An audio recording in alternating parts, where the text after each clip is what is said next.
किसी भी देश में चुनाव के दौरान हर समाज के लोगों का वोट करना बेहद अहम माना जाता है। भारत में ये भागीदारी वोटर के स्तर पर तो लगातार बेहतर हो रही है।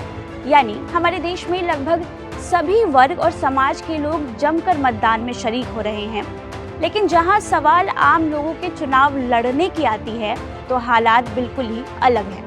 2024 चुनाव के पहले फेज का नामांकन खत्म हो चुका है। इंडिया और एनडीए गठबंधन ने सभी 102 सीटों पर उम्मीदवार उतार दिए हैं। लेकिन दिलचस्प बात यह है कि दोनों गठबंधन की तरफ से उतारे गए 90% से ज्यादा उम्मीदवार करोड़पति हैं।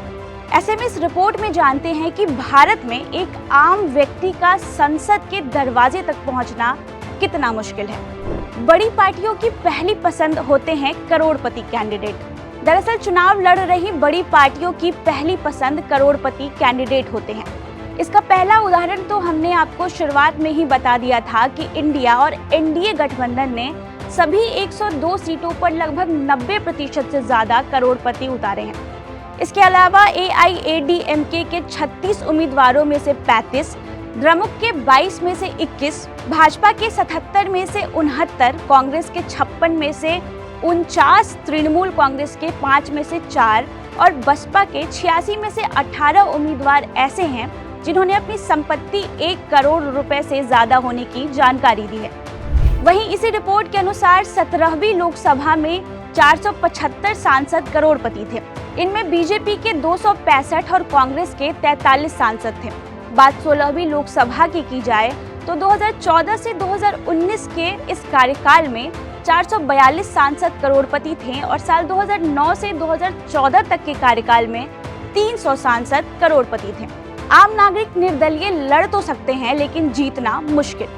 कुछ अपवादों को छोड़ दिया जाए तो भारत में सभी आम नागरिकों को चुनाव लड़ने का अधिकार है। पार्टी सिंबल ना मिले तो उसके लिए निर्दलीय लड़ने का प्रावधान भी है।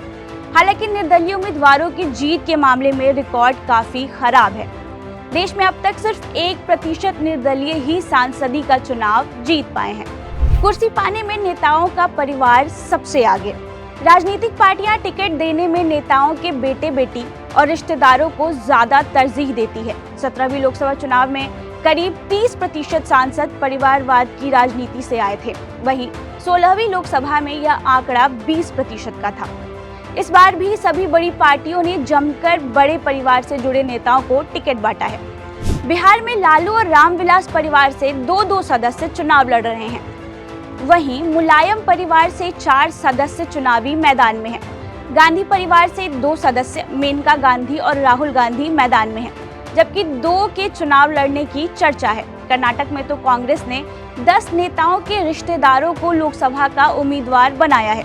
वहीं भारतीय जनता पार्टी से भी 2 पूर्व सीएम के बेटे यहां पर चुनावी मैदान में हैं। रिपोर्ट अविनीश मिश्र की है। आपको कैसी लगी हमें कमेंट सेक्शन में जरूर बताएं और ऐसे ही अपडेट्स के लिए एएपी लाइव को सब्सक्राइब करें।